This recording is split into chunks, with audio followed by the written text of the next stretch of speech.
नमस्कार दोस्तों, एक बार फिर से आपका स्वागत है आपके अपने YouTube चैनल त्रिनेत्र मुक्तिधाम में। दोस्तों, ये 3 कहानियाँ आपकी ज़िंदगी बदल देंगी। एक आदमी जन्म से अंधा था।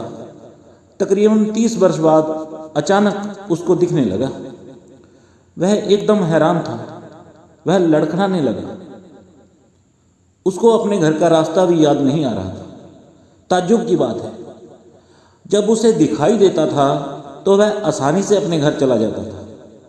आंखों की रोशनी पाते ही उसे सब भूल भुलैया लगने लगा। उस अंधे व्यक्ति की हैरानी कुछ भी नहीं उस हैरानी के सामने जो ध्यान में प्रवेश होने पर होती है। हम भी जन्मों जन्मों से उस अंधे व्यक्ति की तरह बाहर ही देखते रहते हैं, जबकि हमारे भीतर असली आनंद छुपा हुआ है। वह परमात्मा साक्षात हमारे भीतर मौजूद है और हम चारों तरफ उसे ढूंढते फिर रहे हैं। ऐसे ही एक राजा का पुत्र बीमार था। बहुत इलाज करवाया मगर वह ठीक नहीं हुआ। वैद्य आचार्यों ने हाथ खड़े कर दिए और कहा कि हे राजन, राजकुमार की जिंदगी के कुछ पल ही शेष हैं। रात में राजा अपने पुत्र को अपनी गोद में लिए बैठा था तो उसकी आंख लग गई। वह सपना देखने लगा। सपने में उसने देखा वह बहुत ही बड़े राज्य का राजा है। हीरे जवाहरात से जड़ा सिंहासन है और सोने की सीढ़ियां हैं और उसके 12 पुत्र हैं। सपने में राजा बहुत खुश था कि इतने में बीमार बेटे की मृत्यु हो गई। रानी चिल्लाई तो राजा की नींद टूट गई। उसने देखा उसकी गोद में बेटे की लाश पड़ी थी और रानी फूट फूट कर रो रही थी। राजा ये सब देख कर मुस्कुराने लगा। रानी बोली, आप पागल हो? हमारा बेटा मर गया है और आप मुस्कुरा रहे हो। इस पर राजा बोला, अभी अभी मैं एक सपना देख रहा था जिसमें मेरे 12 पुत्र थे और मेरा चक्रवर्ती राज्य था। उस समय मुझे इस बेटे की याद तक नहीं आई कि मेरा कोई बेटा बीमार भी है। जब तुम चिल्लाई तो मेरा वह राज्य छिन गया। मेरे वह 12 पुत्र नहीं रहे। जब सपने में था तो ये सब भूल गया था। अब वह सब भूल गया हूँ जो सपने में देखा था। मुस्कुराने की वजह यही है कि कहीं ये भी तो सपना ही तो नहीं। एक सपना जो हम बंद आंख से देखते हैं और एक सपना जो हम खुली आंख से देखते हैं। देखा जाए तो राजा ने बहुत गहरी बात कही। इस संसार में हम जो भी देखते हैं एक सपना ही तो है और हर व्यक्ति एक गहरी नींद में ही तो है, क्योंकि जो इस नींद से जाग गया वो तो बुद्ध हो गया। फिर उस व्यक्ति को संसार की कोई वस्तु विचलित नहीं कर सकती। वह सुख दुख से ऊपर उठकर हर घड़ी आनंद में रहता है। और 203री कहानी है एक भिखारी की। एक शहर में भिखारी एक सड़क के किनारे बैठकर 20-30 वर्षों तक भीख मांगता रहा। फिर मौत आ गई और मर गया। जीवन भर यही कामना रही कि मैं सम्राट हो जाऊं। कौन भिखारी ऐसा है जो सम्राट होने की कामना नहीं करता?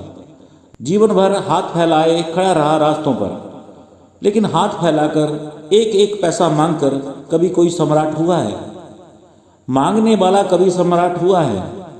मांगने की आदत जितनी बढ़ती है आदमी उतना ही बड़ा भिखारी हो जाता है। सम्राट कैसे हो जाएगा?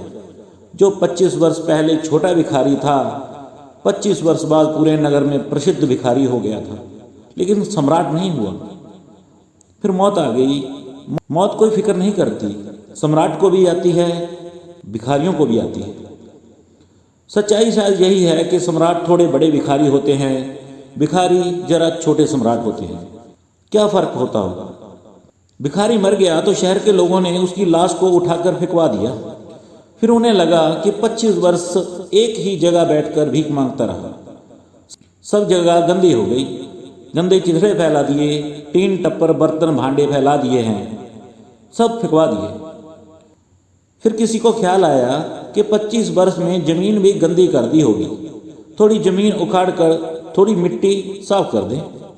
ऐसा ही सब व्यवहार करते हैं मरे आदमी के साथ। भिखारियों के साथ ही करते हों ऐसा नहीं है।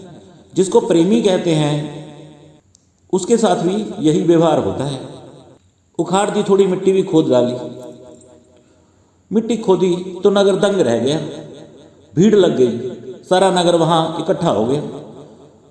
वह भिखारी जिस जगह पर बैठा था वहाँ बड़े खजाने गड़े हुए थे।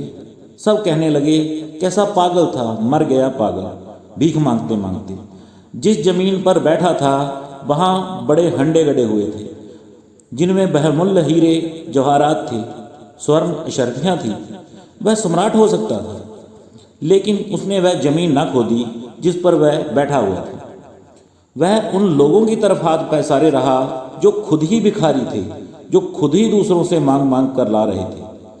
वे भी अपनी जमीन नहीं खोद पाए होंगे, उसने भी अपनी जमीन नहीं खोदी। फिर लोग कहने लगे बड़ा अभागा था। मैं उन लोगों से कहना चाहता हूँ, उस अभागे की फिक्र छोड़ो, दौड़ो अपने घर, अपनी ज़मीन तुम खोदो। आपसे भी यही कहना चाहता हूँ, अपनी ज़मीन खोदो, जहाँ खड़े हैं वहीं खोद लें। मैं कहता हूँ वहाँ खजाना हमेशा है। वह ज़मीन है हमारा शरीर, ध्यान के जरिए इसे खोदो तो सही, वहाँ बहुत खजाना है। और प्रेम का खजाना खोदते खोदते ही एक दिन आदमी परमात्मा के खजाने तक पहुँच जाता है, उसे सब कुछ मिल जाता है।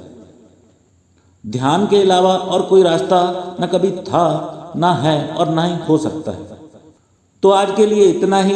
वीडियो अच्छी लगे तो चैनल को सब्सक्राइब जरूर करें ताकि हमारे आने वाली वीडियो आप तक आसानी से पहुंच जाए।